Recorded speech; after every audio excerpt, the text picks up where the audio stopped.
Alors, l'intelligence est un sujet passionnant pour les psychologues et j'ai énormément apprécié de trouver les travaux de Howard Gardner qui écrit sur les intelligences multiples. Il a plusieurs livres traduits en français et qui rend hommage à des formes différentes d'intelligence. La plus valorisée par l'enseignement de l'éducation nationale en France, c'est l'intelligence rationnelle qui se développe par les mathématiques, les sciences exactes, qui va ouvrir des carrières et l'accès à des postes élevés avec cette forme de rationalité. Donc c'est le prolongement de Descartes, je pense, dont je suis.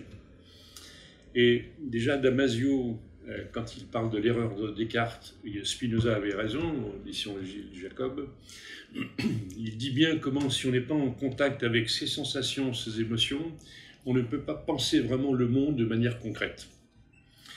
Dans les intelligences multiples de Gardner, il parle d'intelligence relationnelle, d'intelligence de soi, d'intelligence proprioceptive. Le danseur, par exemple, qui a une mémoire extraordinaire, il ne sera peut-être pas un lettré avec des diplômes, mais il a une mémoire du corps et une manière de vivre la chorégraphie qui est une forme d'intelligence concrète. Moi, je suis très sensible à toutes les formes d'intelligence, à toutes les fonctions du cerveau, dont l'intuition. Et l'intelligence d'un Carl Gustav Jung sur la perception intuitive d'un monde plus complexe à l'intérieur de l'humain, pour moi, c'est tout aussi intéressant que les mathématiques et ça ne s'oppose pas.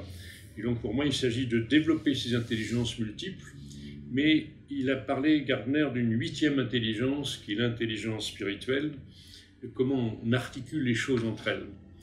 Et c'est justement l'axe de la recherche des sagesses du monde entier, quelles que soient les sources, qui est de cette intelligence de soi dans l'être au monde, qui a été évoquée dans des milliers de livres, mais qui n'est pas simple à réaliser.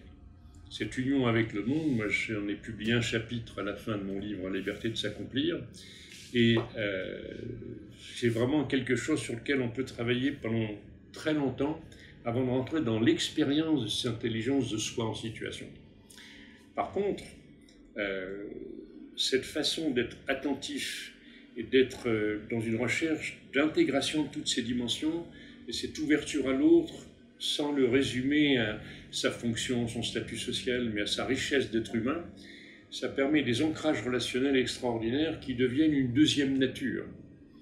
Quand j'accueille un enfant, quand j'accueille un inconnu, en étant ouvert et curieux de découvrir sa richesse d'être humain et que je lui offre ce que je suis, au-delà des mots, alors ça fait des rencontres magnifiques et la vie est belle quand on la vit comme ça.